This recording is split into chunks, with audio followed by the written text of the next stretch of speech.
Welcome back to Muse Mode episode 3, and today we're talking about shame. I used to think that shame was a good thing, but now I'm starting to realize how shame can actually lead to more feelings of unworthiness and also self judgment. So let's talk about that. I want to first start with the definition of shame. So, the dictionary says shame is a painful feeling of humiliation or distress caused by the consciousness of wrong or foolish behavior. And I just was reading that and I was like, oh my God, sounds so intense. Like humiliation, distress.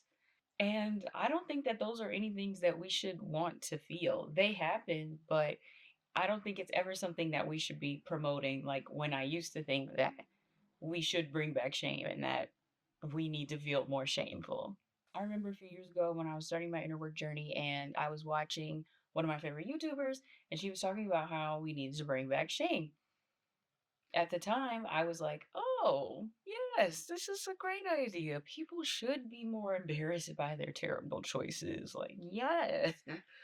And I also think it lends to like a more conservative viewpoint. And I'm not just talking like politics, but just more conservative people in general, which I hate that, that I think that I kind of am. Like, everybody tells me that I'm kind of conservative.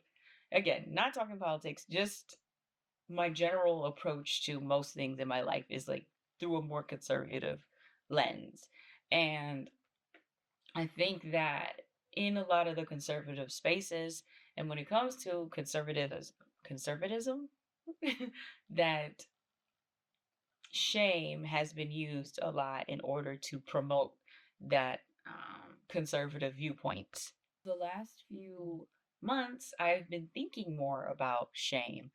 I was watching Abraham Hicks, Bashar, and Aaron Lyons, and hearing what they had to say about shame because I noticed I was feeling really bad because I was in this cycle where I was going back to my ex or just like talking to my ex again. And every time that I would, talk to him, I would feel shame and like embarrassment and I'd want to hide and just it made it harder for me to work through the emotions and the cycle of why I kept like going back to him and speaking to him. Basically, the shame was another layer that I was feeling bad about, and it made it harder for me to see through all of the emotions of why, beyond just shame, was I continuing to go in this cycle and how could I break out of it. But with the shame, it was just this extra layer of hiding. And now I'm like, I don't want people to know, and I'm feeling embarrassed. And it's like something to feel embarrassed about. Everybody's done it, first of all. And second of all, you can't move beyond it if you're just always feeling bad about it and you think that it says something about you besides that something that clearly you're not seeing because all you are feeling is the shame. What I learned that shame really was that shame shows you when you are out of alignment. It's an alignment mechanism. And it's not something that needs to be this big right or wrong, good or bad ordeal. It's just these are the questions that I say.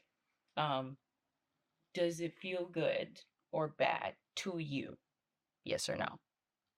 And then, or yes or no, but does it feel good or bad to you? And then, does it get you closer or further away from the things that you are desiring? Also, what I've been doing more recently, and I think this is what also sparked me even having this thought about shame, was that um, I wanted to view things from a higher perspective, more through the lens of the way Source or God views us. And that is from a neutral perspective. That's from a neutral point, in the sense that everything is just a expression of a polarity. It's you have this thing and then you have the polar opposite of it. And it's not about good or bad, which is right or wrong. It's more of just, do you want this end of the pole or do you want that end of the pole? And viewing more things from that net neutral perspective, in the sense that I'm not going to label something, judge something as good or bad, but just does that serve me or does it not? And if it doesn't, I can still be neutral about it and just say that I don't want it and I don't want to experience it. which if you've seen episode 2, we talk about mindset and how where your focus goes, that's where energy flows. So if I'm so busy focused on how this one thing is so bad or so negative and I don't want to experience it, that's where my energy is going because that's what I'm focusing on. And instead of just being more neutral and just letting it be, and just deciding that that's maybe not what you want to experience, you end up bringing more focus and attention to this thing that you didn't even want because you just couldn't be more neutral about it. And that's the way that Source views things. And this is, I think, a little different than what we see in the Bible. And I think this was also one of the greatest things I struggled with when I was younger and I was a Christian. They would talk about things, they would give God these human characteristics like, oh, he's a jealous God, and oh, God hates when you do that. And it was like, well, if God is this really, this all encompassing, this all powerful, this being that can see things from such a higher perspective, why does he have so many of these human characteristics and these human traits? And so when you say that God is a jealous God or he hates this, this pisses him off, then I feel like it gives us just the space because we are human to also be jealous or to hate certain things and feel a certain way. Um, that's kind of a sidebar, but it's just kind of where this is where it all started. This shame thing is viewing things from a more neutral perspective, which is the belief that I have that how source and still God, really, it's just I don't give God any human characteristics. I do think of it more as like a computer algorithm type of vibe, um, and not as um, intense and zealous about certain things. It's just a more neutral perspective. And when you have a more neutral perspective, you can just chill a bit more. Like I said, I view shame as a realignment tool now. It's something that shouldn't last more than 15 seconds. If your shame is lasting more than 15 seconds, you've done something out of alignment, you feel bad, you feel shame, it should last for no more than 15 seconds. And then you should go on about your life and decide to do something different. Then you can ask yourself these questions to really work through that shame and process it really quickly and move on. One, does this thing that you just did it make you feel good or bad? You, literally you, directly you. It's not about is it good or bad? Did it feel good or bad to you to do that thing? Two, did this thing get you closer or further away from your desires? And then three, why did you even do this thing? Like, why did you think that this thing was a good idea? And be really honest about it because that's going to probably uncover a limiting belief, or an idea of who you think you are or the beliefs you have around um, that thing in your life. Because what we don't want is the shame to spiral into self judgment. And that's when you start doing the even worse habits that even add to the shame because now you want to hide it and you're lying to people and yourself. And instead of just working through it, you're trying to hide it, you're trying to cover it up. And understand that your worth is never determined by your actions and your mistakes. You are inherently worthy. And so many of us want to be perfect. And I've struggled with perfectionism, and it is still something that pops up a little bit here and there. And I realized, like, even this shame thing, this is also another form of perfectionism because I was having this issue where I would make a choice and I was like, was that good or was that bad? Was that right or was that wrong? Like, oh, I went to the gym and I woke up early and went to the gym, so I didn't get my 8 hours, but I went to the gym. Was it good or was it bad? Oh, I went to the gym, but then after I went to Lee's to get some fried chicken wings. Was it good or was it bad? Am I bad or am I good? Am I right or am I wrong? Girl, it doesn't matter. It's not that serious. It's not that deep. We are humans and we are here having a human experience. And a part of being human means expanding, means learning, means going on adventures. It means making mistakes. We were never meant to be perfect. And that was like the craziest thing when I was writing this episode today. Well, I that's what I wrote. I was like, we were never meant to be perfect. And that even hit me because I wanted to be perfect for so long. And I've always done a lot of things to try to be perfect. And it's just never going to happen. I'm never going to be perfect because we're not supposed to be. We're supposed to be here to expand and to have the human experience. And that doesn't mean that you make decisions that drive you away from your desires or don't feel good to you. But it does mean that when you do make those decisions, it doesn't mean you're less worthy. It doesn't mean that you're a bad person. I know for my generation, I'm a millennial. I'm on the cusp, okay? I'm a zillennial. I don't really care. Anyways, millennial, zillennial, whatever. But looking back, I feel like shame has been used by a lot of parents and just like I was saying earlier about conservatives, but people in general, shame has been used as a tool to manipulate people and disempower them and tell them, oh, because you live your life this way or you make these choices, you aren't worthy, you aren't this, you are bad, you are lazy.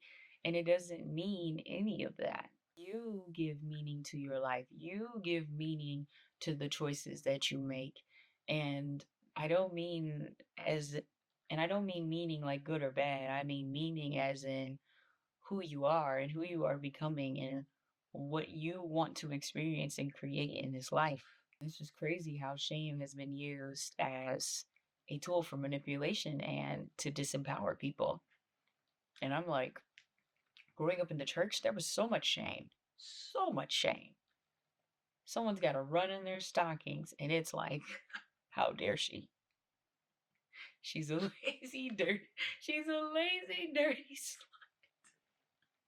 That's a little dramatic, but you know what I mean. Like, just shame was rampant, and I can't believe for a minute I was thinking that it was something that was a good thing, and we need more. No, no, no. Everybody knows how much shame they need. And like I said, it should be no more than a 15-second thing right after you did what you did, right after the choice. And then it's over with. So what? All right, I want to walk through an example of working through shame. So in this example, imagine you just ate a entire large pizza. As somebody that has eaten, well, I've been two slices away from eating an entire large pizza. I get too full, but I come back to it later. Anyways, you've eaten an entire large pizza and immediately you feel shame because, I mean, honestly, maybe reasonably. You start by asking yourself the question, did it feel good to eat that whole pizza? Maybe after the fifth slice, probably not. That's that's personal. The second question, does it get you closer or further away from your desires? And if your desire is to be healthy, or you're trying to lose a little weight, or you're just trying to tighten up, lower your cholesterol, then maybe it doesn't. So that probably wasn't a choice that was really in alignment with who you say it that you are and who that you say that you are becoming. And lastly, why did you eat it? Did you eat it because, you had a rough day, you've been stressed lately? Was it because you felt like this was a reasonable reward for all the work that you did today? And then maybe based off of that answer, like if I said, because like, man, I just been stressed and I deserve, and maybe it's like, okay, well, maybe next time we get a small as a treat for an accomplishment, or maybe we get a small if we're feeling like we want to emotionally eat, or we just make a better choice. But like, let's just be honest. Like, if I want pizza, baby, I want pizza.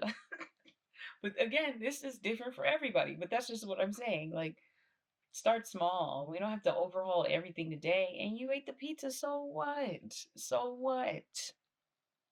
Hopefully, you'll make a better choice next time. Understand that we are making better choices, different choices. I should say different. We don't want to judge them, right? You're making different choices because you love yourself. because you are worthy, not because you feel unworthy.